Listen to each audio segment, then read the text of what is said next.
Hello, and welcome to Anime Audio Commentary. Today I'll be commenting over episode 4 of Fullmetal Alchemist Brotherhood. If you'd like to watch along, then start watching now.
So last we left off, the Elric brothers had just combated Father Cornello in the city of Lior.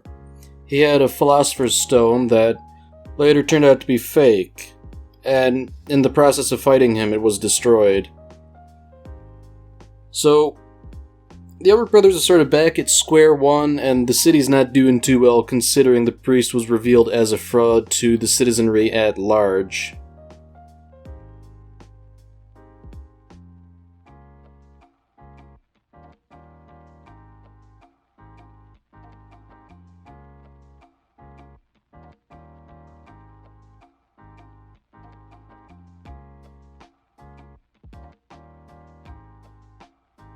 So, I guess in accordance with the previous episode's focus on religion and all that, we have a state alchemist being targeted by someone who calls them foolish for turning their backs on God.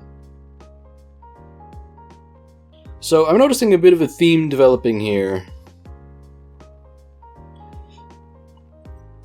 And this alchemist is rather impressive in that he appears able to conjure cannons and chains, all sorts of things made from iron.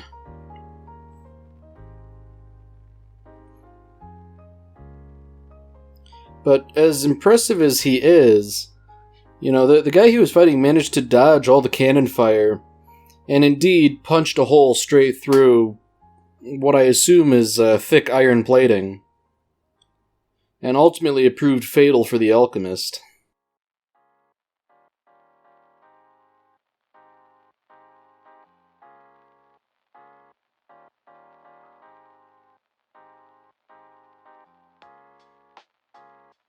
And based off of the way Roy Mustang and his compatriots are talking, it seems like this isn't the first incident of this sort. Indeed, it's something of a pattern by now.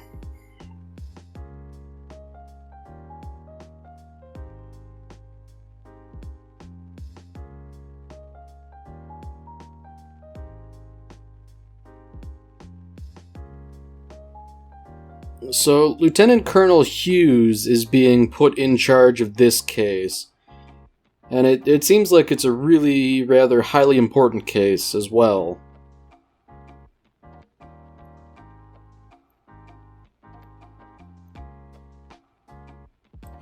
So meanwhile, it seems like Colonel Mustang's team is knee-deep in the paperwork that he's let accumulate.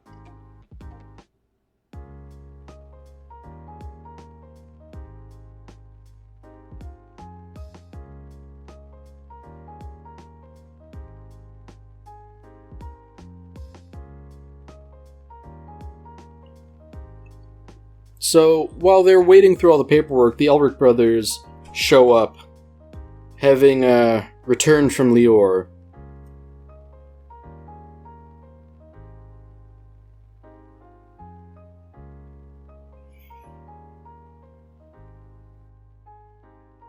So, Mustang shows a bit of interest in their quest for the Philosopher's Stone. So, it wasn't as much of a false lead as Colonel Mustang seems to intimate that it might have been, because the Elrics say that the False Stone did indeed have magnificent properties, but it wasn't limitless like the stories say.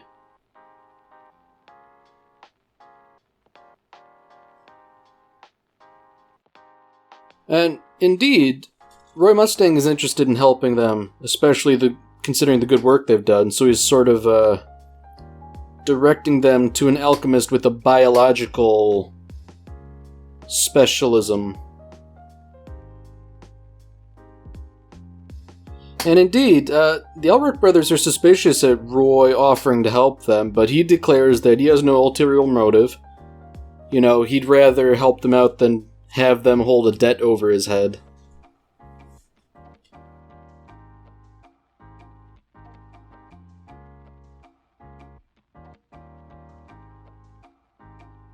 So, at the outset, we're learning some rather grim stuff about this new alchemist, Shao Tucker. He specializes in creating chimeras that are able to talk. He produced one before, and the only thing it ever said was, "I want to die," which is rather grim. But considering a chimera is two or more animals merged together through alchemy, you know, that's a pretty understandable reaction if you can vocalize the thought.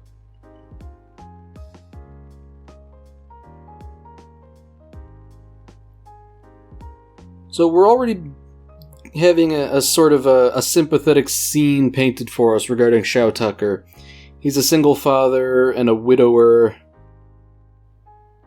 Or maybe he's not a widower, he just said his wife left. But the point is, he's a busy state alchemist, and he also is raising a daughter on his own.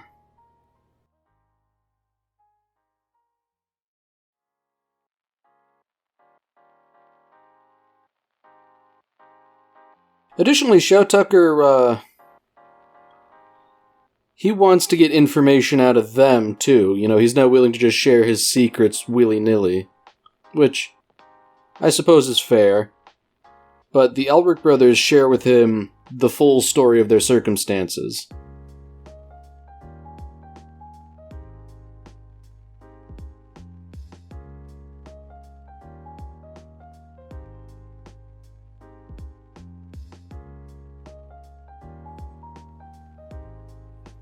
So, for what it's worth, Shao Tucker is being rather helpful. He's basically giving them free rein on his laboratory and his research.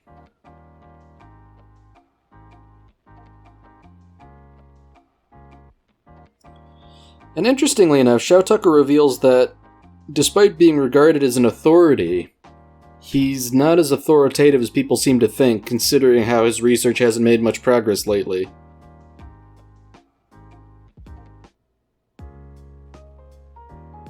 So there are all sorts of like little threads here that are slowly starting to weave together and form a bigger picture.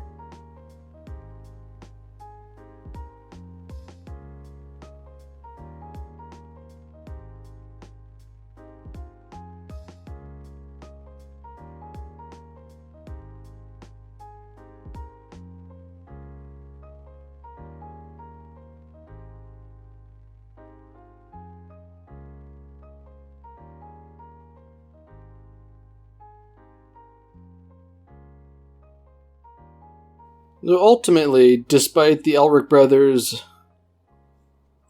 spending a bunch of time researching, they can't help but interact with Shao Tucker's daughter, Nina, who was curious about what they were doing.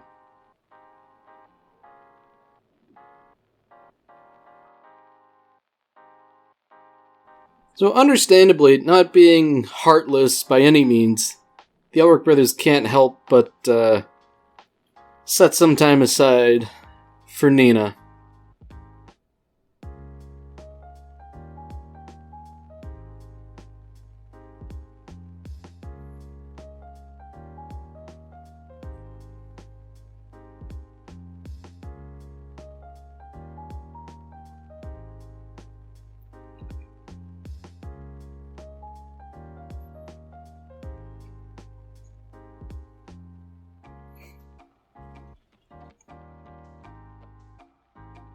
So, considering they didn't really find what they were looking for, the Elric brothers are invited to return tomorrow.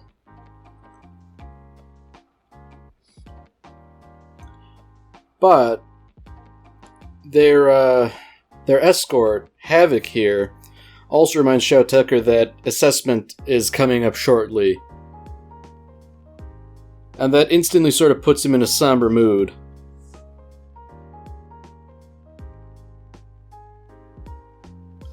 Shao Tucker has to explain to his daughter that he needs to report on his research for assessment. And considering how he's already got one bad evaluation last year, if he doesn't stick the landing on this one, he won't be a state alchemist anymore, which would be a bad thing to say the least.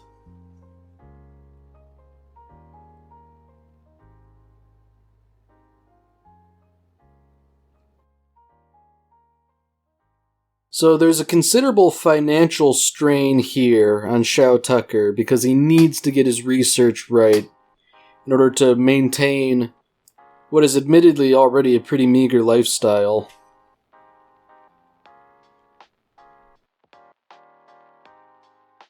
So the next day, the Elrics return, and as they're researching, they sort of attend to Nina and her dog Alexander.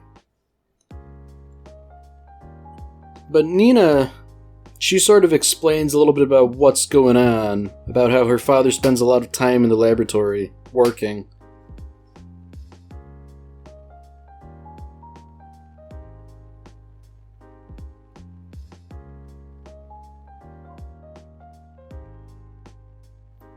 So it seems like Edward is sort of swayed by Nina's story and decides that maybe it wouldn't hurt to play around with her a bit.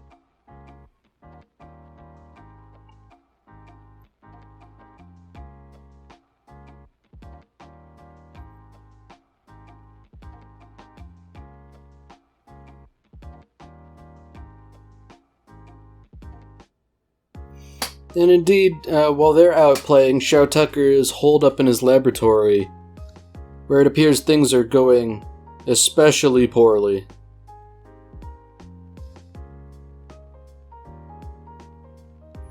Yeah, that is the look of a man who knows he has a looming deadline and can't complete it.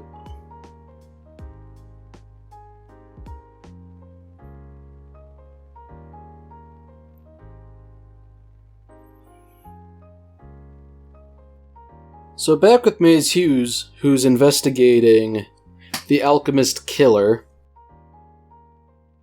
It seems pretty clear to the lieutenant colonel that state alchemists have to have something to do with this, considering that all the victims were state alchemists.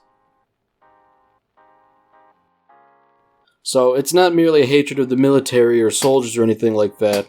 It has to be something specific to state alchemists.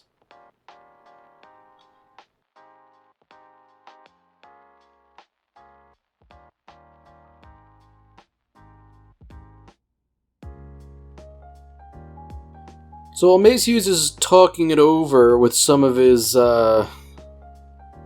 comrades, they receive a report that a man matching the description of the killer has been seen but managed to get away.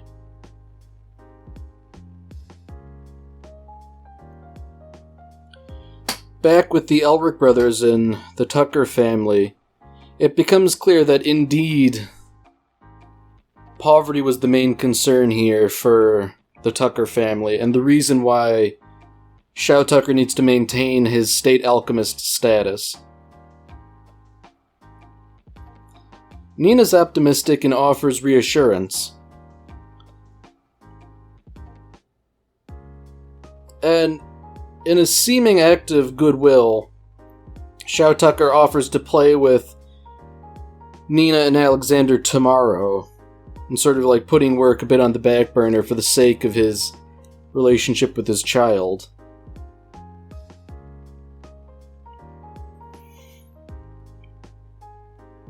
So once again, the next day, the Elric brothers arrive at the Tucker residence, and the atmosphere is notably darker and gloomier than before. They eventually find Shao Tucker in his laboratory, and he declares that he has finally created another talking chimera.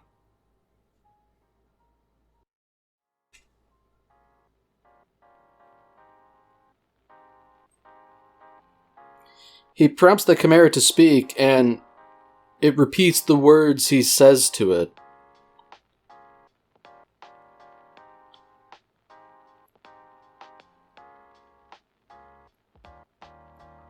So, at first, Edward is amazed by the chimera's ability to speak.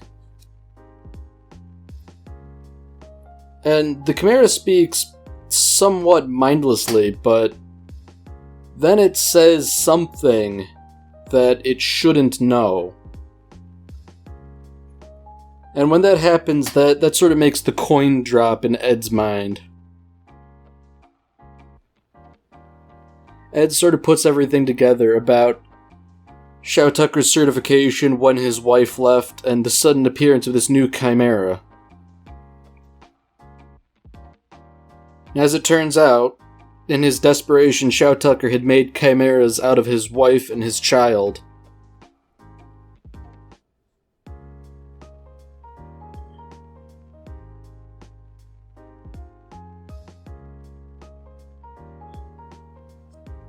Understandably, this is a pretty war crime level transgression here, and Edward is not taking very kindly to it.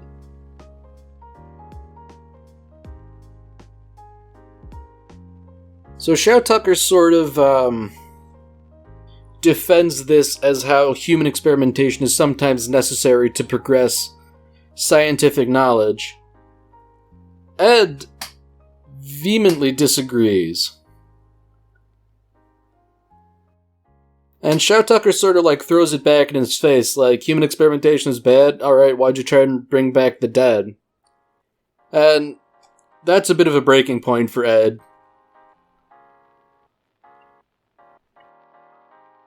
So at this point, Ed feels that violence is called for. Shao Tucker is declaring that they are essentially morally the same, which I think is a bit of a false equivalence, but Ed is very clear to pummel him for his verbal transgression. Fortunately, Alphonse intervenes before things become really bad. But Shao Tucker is definitely bruised and battered for the trouble he went to.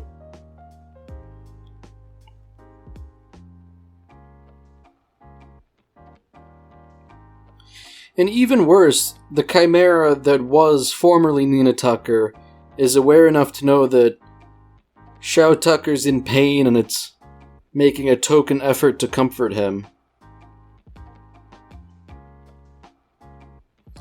Of course, with its current state, it's probably not super aware of very much of anything, really.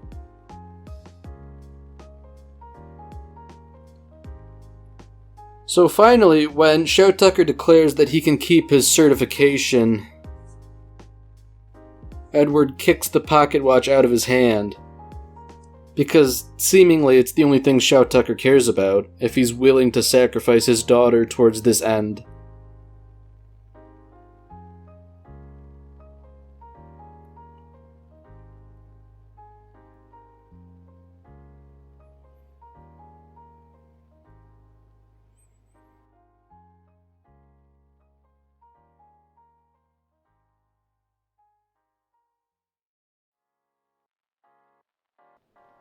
So, Lieutenant Hawkeye and Mustang sort of have a bit of a conversation about all this stuff.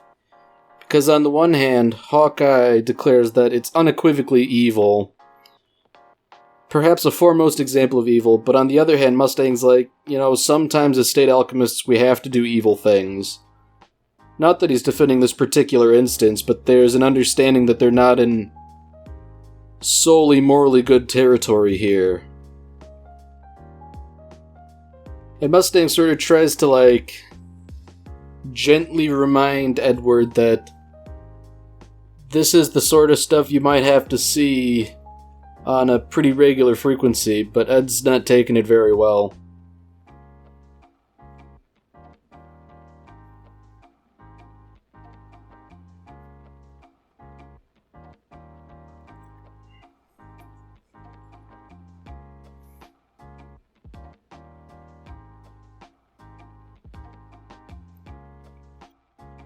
So, perhaps understandably, Ed takes this whole thing pretty hard.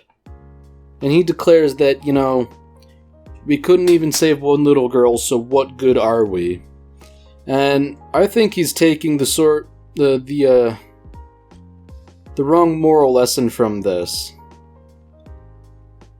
Because I don't think your worth as a human being is dependent on those you can save, Or at least the fact that you failed isn't a condemnation on the entirety of your being. But before anything can really get resolved within the legal system, the killer from before shows up, kills Shao Tucker rather brutally, and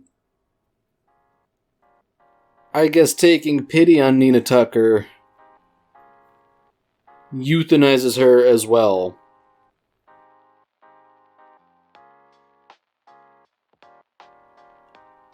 So interestingly enough, despite that man being ostensibly a serial killer, he seemingly killed Nina out of mercy, if only because the remainder of their life would be suffering and there was no possibility of there ever being any kind of recovery.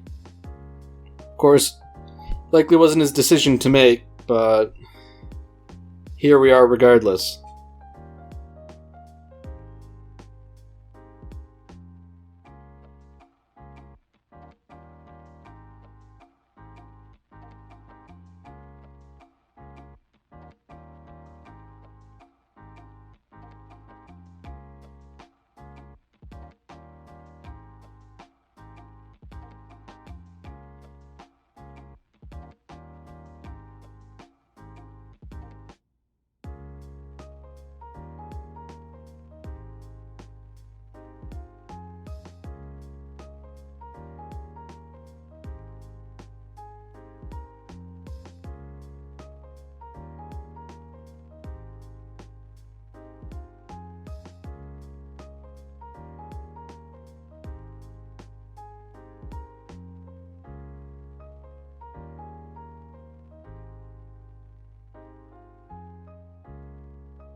Alright, that's it for this episode. If you've enjoyed it, then by all means, tune in for the next one. See you, Space Cowboy.